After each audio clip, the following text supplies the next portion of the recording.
bienvenue dans cette nouvelle vidéo. Je m'appelle François Sengemana et dans cette vidéo, je vais vous présenter la distribution Debian. J'utilise la dernière version actuelle et dans cette vidéo, je vais vous présenter c'est quoi Debian, comment ça fonctionne, comment l'utiliser. Et là, je suis en tant que vous l'avez déjà installé et que vous commencez juste à l'utiliser en fait parce que dans cette vidéo, je ne vais pas vous apprendre malheureusement comment l'installer. Je vais juste sous-entendre que vous avez déjà installé ça et on va voir quelques fonctionnalités, comment l'utiliser, comment ça fonctionne, comment ça marche. Ok, let's go. Lorsque vous ouvrez Debian pour la première fois, quand vous installez, vous allez configurer le compte d'un utilisateur et on vous demandera le mot de passe en fait. Quand vous allez créer votre compte, le système vous demandera de mettre un mot de passe et un nom d'utilisateur en fait. Moi, par exemple, pour moi, j'ai choisi le nom Imana47 et là, je vais mettre mon mot de passe pour me connecter. Donc, je ferai une vidéo dans laquelle je vous montrerai comment créer votre compte en fait et comment ça fonctionne. Ok, let's go. Là, j'ai mis mon mot de passe. J'attends que le système me connecte à l'interface. Ouais, des fois, ça prend un peu du temps. C'est parce que j'utilise une machine virtuelle, hein. Voilà pourquoi ça rame un peu comme ça, donc on doit patienter un peu quelques minutes et puis ça va venir. Voilà, donc quand vous ouvrez Debian, vous aurez cette interface en fait. Ça c'est moi parce que je l'avais un peu personnalisé en fait. Donc vous aurez votre barre de tâches qui a toutes vos applications. Ok, donc vous pouvez voir par exemple si vous cliquez ici. Bon, moi mon système c'est en anglais, hein. J'avais choisi la langue anglaise parce que j'aime bien faire tous mes trucs en anglais en fait. On sait tous que l'anglais est la langue de l'informatique, en fait. Donc, ici, c'est la barre de recherche, hein. C'est ici que vous allez chercher vos applications. Vous allez chercher, faire vos recherches, en fait. Au lieu de tout le temps aller taper ici, tout simplement, vous pouvez faire des recherches rapides, en fait. Ici, ce sont les différentes applications que vous utilisez souvent. Vous pouvez également ajouter des applications. Par exemple, il y a une calculatrice, il y a une bloc-notes, il y a le software. Le software, c'est comme le Apple Store pour les Android et Microsoft Store pour ceux qui utilisent Windows. En gros, c'est tout simplement là où est-ce que vous installez vos logiciels. Enfin, si vous voulez installer un logiciel. Bon, sur Linux, il existe plusieurs manières d'installer le logiciel, mais pour aujourd'hui, je ne vais pas vous apprendre. Bon, je vais juste vous expliquer comment ça fonctionne. Donc, vous venez par exemple là, vous cherchez un logiciel qui vous intéresse. Par exemple, moi, par exemple, je vais installer VS Code si je suis développeur, par exemple. Vous choisissez vous tapez juste le nom du logiciel. Ça va s'afficher au fait. Voilà. C'est parce que moi, je sais pas qu'est-ce qu'il y a ma connexion. Moi, aujourd'hui, ça bug trop. Ouais. Ouais. Et là, vous allez voir, on va vous présenter toutes les applications. En fait, vous voyez, ça s'affiche ici. Vous avez toutes les applications qui comportent ce nom. Bon, c'est pas vraiment ce que je voulais, mais vous comprenez l'idée, non? Vous venez, vous tapez recherche, on vous affiche les applications. Ici, on vous montre si vous voulez explorer d'autres applications. Ici, on vous montre les applications installées. Et ici, on me dit qu'il faut que je fasse deux mises à jour, en fait. Que je fasse la mise à jour de mon navigateur et que je fais la mise à jour de système. Bon, moi, j'ai pas vraiment envie de le faire. Sinon, ça prendra un peu de temps. Et ici, c'est, bon, vous pouvez voir une référence, en fait, les repositories, les préférences. Vous pouvez également personnaliser l'interface, en fait. Voilà. Si vous voulez, bien sûr. Et ici, vous pouvez voir les raccourcis clavier, en fait. Si vous voulez, par exemple, naviguer rapidement pour ceux qui sont fans des raccourcis clavier, vous tapez juste CTRL F pour ouvrir la barre de recherche. Bon, vous savez quoi, on va tester. Tada, vous voyez, j'ai tapé CTRL F, la barre de recherche est sortie, en fait. Donc, ça peut être très pratique pour, pour les raccourcis clavier, en fait. Donc, vous tapez juste là, on vous montre les raccourcis clavier. Bon, on sort. Donc, comme j'avais dit, et là, vous avez votre navigateur, vous avez votre boîte mail. Bon, par exemple, si je me rends compte que, bon, il y a une application que j'aime beaucoup utiliser, je vais par exemple, celui-là, je peux tout simplement venir là, je le pose là, du coup, automatiquement, s'afficher ici sur ma barre des tâches, en fait. Voilà. Et là, ici, c'est toutes les applications que j'utilise dans mon système. Voilà, nous avons beaucoup d'applications qu'on va beaucoup utiliser. Voilà, vous avez vos applications, les notes, le terminal, en fait, l'outil phare de, de Debian. C'est souvent ici que vous allez faire la majeure partie de vos actions. Et on peut également personnaliser ce terminal, hein. Il y a des paramètres. On peut, par exemple, je peux le mettre en plein écran. Attendez, c'était quelque part ici. Non, ici c'est j'ai configuré des utilisateurs. Il y a une petite bouton qui était là, je sais plus là où c'est. Voilà, c'est là. Si par exemple vous voulez travailler, vous pouvez mettre par exemple le fond d'écran, à plein écran, voilà. Vous pouvez par exemple travailler, voilà. Vous voulez pas être dérangé, vous voyez. Vous pouvez par exemple créer un dossier. Bon, ça c'est juste des commandes Linux, hein. Ces commandes-là, c'est tout simplement des commandes qu'on donne à la machine pour des instructions, ouais. C'était juste pour vous donner un exemple, en fait. Si je veux désactiver le plein écran, je reviens ici. Où est-ce que j'étais? Ouais. Ça cale.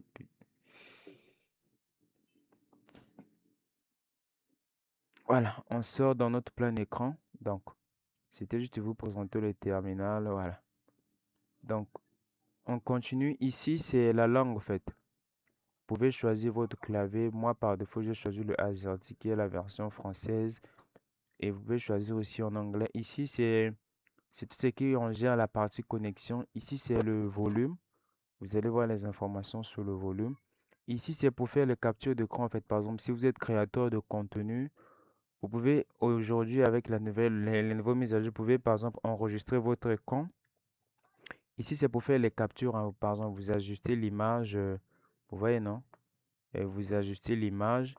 Et puis, vous cliquez juste sur tchac, ça fait le capture. Ici, vous pouvez faire l'enregistrement. En fait, si vous voulez enregistrer votre écran, vous voulez par exemple faire un tutoriel, faire un démo, par exemple, pour envoyer à votre manager, envoyer à votre collègue, pour lui expliquer comment faire ou bien comment résoudre un problème sur son système. Vous venez juste là, le petit truc là, non pas là-bas. Vous venez juste là. Attends, ouais, excusez-moi. Donc j'enregistre d'abord, je finis après, j'envoie par exemple, je fais un démo. Bonjour à tous, bienvenue dans cette petite vidéo où je vous apprends comment utiliser le système d'exploitation Debian. Bon, après, ouais, ça va enregistrer jusqu'à ce que vous allez finir. Moi, c'est juste un petit démo que je fais. Une fois que vous finissez, ça va s'afficher ici. Vous venez là. Ok, vous pouvez voir votre vidéo. En fait, on attend un peu que ça charge, hein. On attend un peu, bon, vu que c'est une première fois. Après, on lance la vidéo. On va voir. Je sais pas si je. Ouais. Attendez, je vais activer le son. Je mets le volume. Vous entendez, non? Je sais pas, mais. Ouais, on recommence. C'est parce que le son ne passe pas. Mais sinon, si vous mettez bien, ça parle. Je sais pas pourquoi, mais chez moi, ça passe, en fait. Donc, quand vous allez lancer, ça va parler, en fait. Je sais pas. Je vais essayer de voir le problème. Donc, vous venez juste là. Euh, Vous venez dans le petit carreau là. Vous choisissez votre truc là et puis vous enregistrez. Et puis ça va se lancer automatiquement. Alors maintenant pour les paramètres, si par exemple vous voulez configurer ou bien designer votre système, vous faites juste un clic droit. Ça c'est pour display settings, c'est affichage de paramètres. Vous cliquez là, on attend un peu.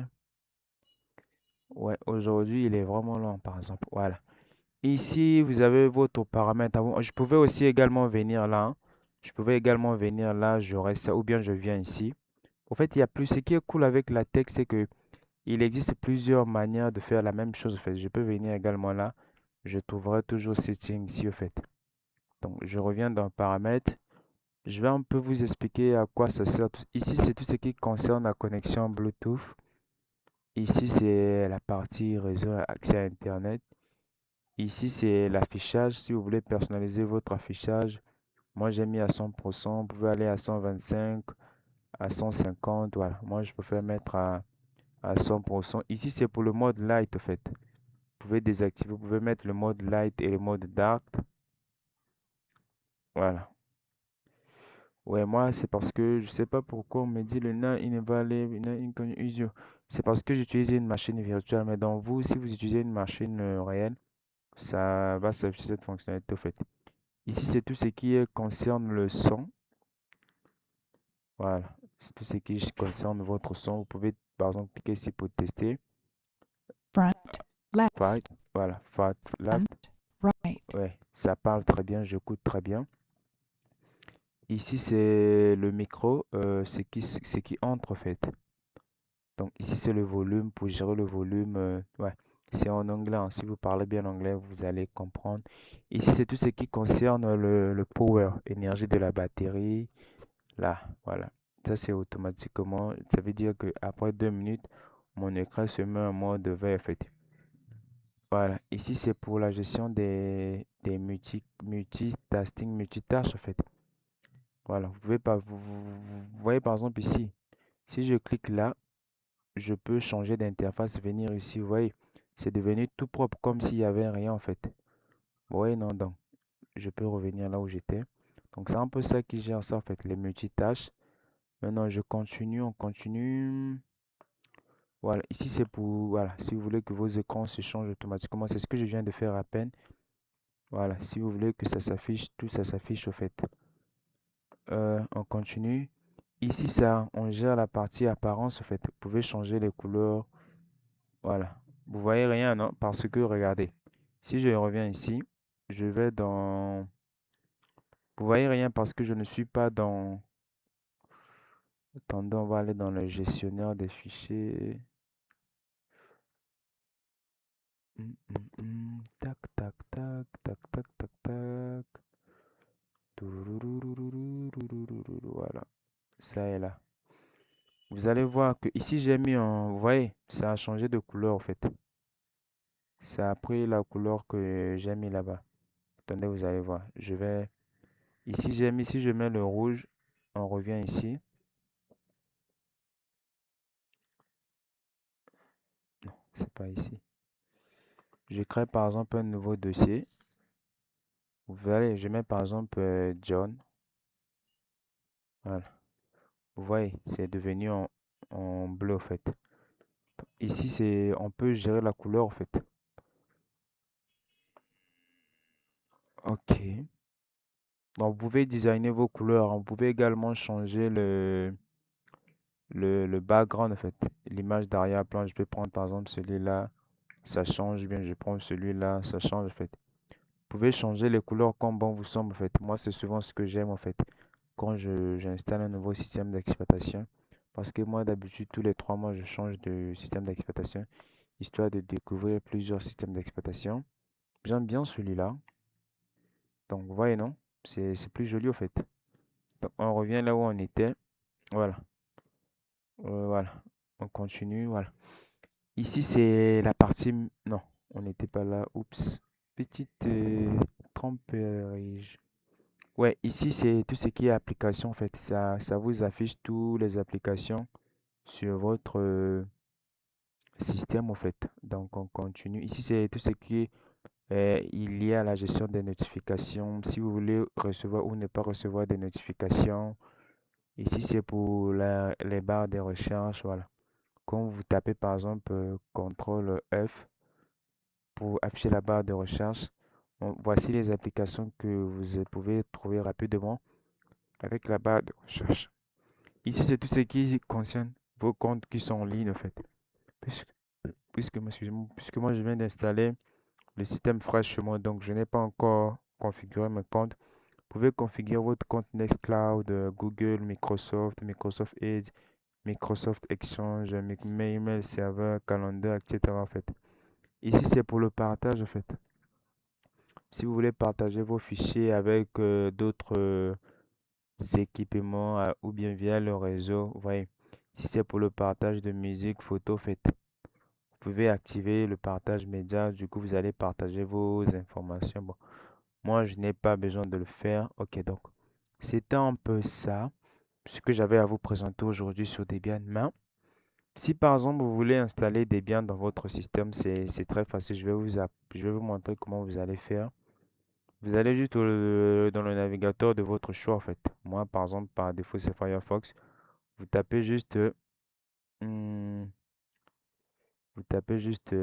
attendez un peu. Debian. Voilà. Vous tapez juste Debian, vous patientez quelques instants. Voilà. Qu'est-ce qu'on vous dit? On vous dit que Debian, c'est le système d'exploitation universel, oui.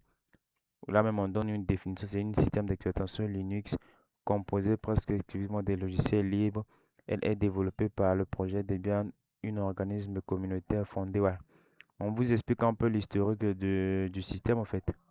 Donc, il y a plusieurs systèmes qui sont basés sur Debian.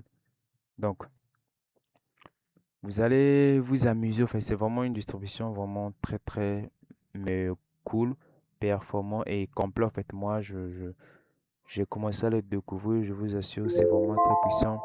On peut faire plein de choses avec, en fait.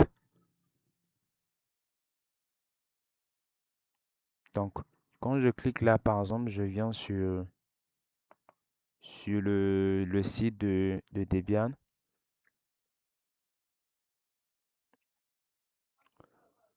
Ouais, on attend un peu que ça charge. Tout. Ouais, aujourd'hui, la connexion est. Voilà. Il y en a plusieurs versions. Il y a aussi le Debian Server, hein, pour les curieux. On a aussi le Debian Server. Voilà. Ça, c'est la partie interface graphique. Ça, c'est la partie serveur. Voilà. Il y a aussi le Debian Server. Mais je ferai également une vidéo où je vous présenterai. Voilà. Quand vous arrivez, vous aurez cette image-là. Ça, c'est leur site officiel, hein. Voilà. Vous avez leur site officiel. Voilà. On vous présente un peu c'est quoi Debian, pourquoi Debian. Voilà. Vous cliquez juste là. Vous allez l'installer. Donc, si vous voulez être un administrateur système ou bien un développeur ou toute personne, un passionné de l'informatique, apprendre Debian sera vraiment une très très bon investissement pour votre vie et votre avenir en fait. Donc prenez le temps de faire des recherches, de découvrir. Vous allez voir que c'est un système d'exploitation vraiment très cool et complet. Donc sur ce, je vous dis ciao.